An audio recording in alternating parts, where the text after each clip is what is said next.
This is Linda Price again, and I've decided to do another video on my tatting again. And lately I have been watching a lot of videos on YouTube about journaling and making small journals. And I am just becoming obsessed with these journals because there are just every style of journal on there.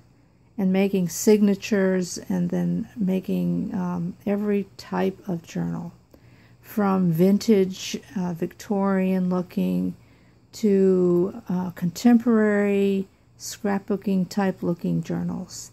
And I think there's just a journal for everyone out there.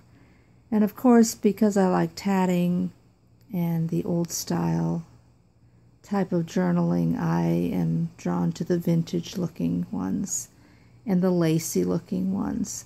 And I am just trying to get into this and making little pockets and tags and little envelopes and things like that.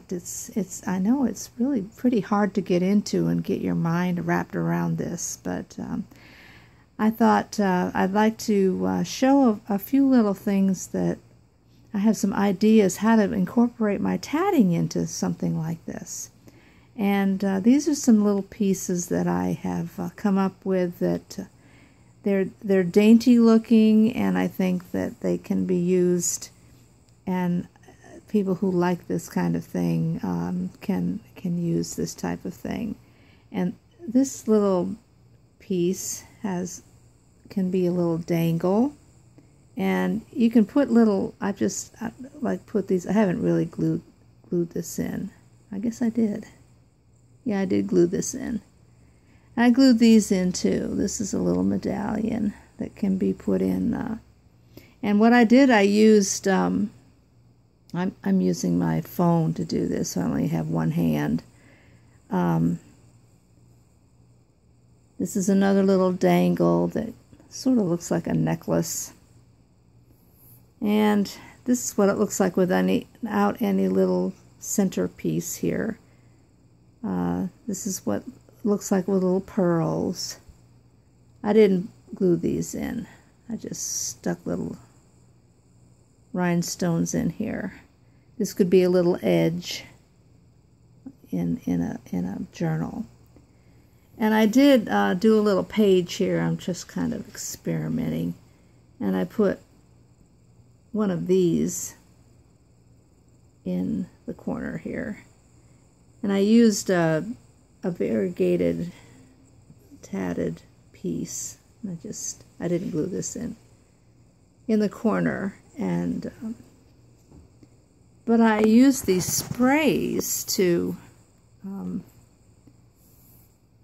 spray it on the tatting. I used this Tattered Angels spray. I've gotten some of this. And I got it in several colors. I've gotten this color, the Glimmer Mist, and I've gotten this pink and all the different colors. I'm going to be experimenting with it. But I just thought this would be interesting to use the tatting in different ways. And so I'm going to be coming out with something in the near future using these things. So anyway, I just thought I'd share this today and see what you think about. I've seen people use the tatting, but they've used old pieces that they have found in the thrift shops and in the antique stores, but not anything that actually has been made for this purpose. And if you have any ideas, just let me know what you'd like to see. Maybe something that's made. See, this can be longer. I can make it longer. Or I can put more of these little things along different areas of it and have it, stretched out. So there's all kinds of ways to create something with the tatting. And this little medallion is actually one of these round in a rounded position. So anyway, I just think it's really interesting, and I'm getting excited to go on this little adventure using my tatting on these little books. We used to own a scrapbooking store. Actually, it was a rubber stamp store, but I got into the scrapbooking because everything was, at the time, this was about 20 years ago. It's hard to believe it's been that long, but when rubber stamping was really at the height of its popularity, and scrapbooking was too. And it's interesting how it just comes around, but they've all kind of gone into different areas, and now they're gone into the journaling, and but you still use rubber stamps, and you still use the papers, the beautiful papers they make. And then everybody's doing, of course, their own papers. And you know, we were using things like walnut ink. That was really the rage back then. I used to order walnut ink. It came in a powdered form, and I sold walnut ink in powdered form, and all you do is add water.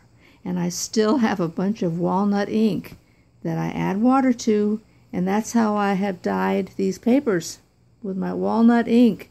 And I have a stipple brush, and I just stippled it on there. So I was doing that back then, 20 years ago. It's hard to believe. And people are doing that today, dyeing their papers, laying them all over the floor. That's what I was doing, laying them all over the floor. So it's not a new thing. It's been around a long time. So just wanted to tell you what I'm doing lately, and I'm going to still, I still do my journals, and I still do my little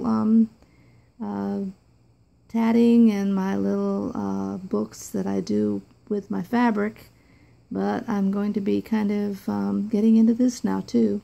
So stay tuned, and I'll kind of show you what I'm doing along the way. Thank you. Bye.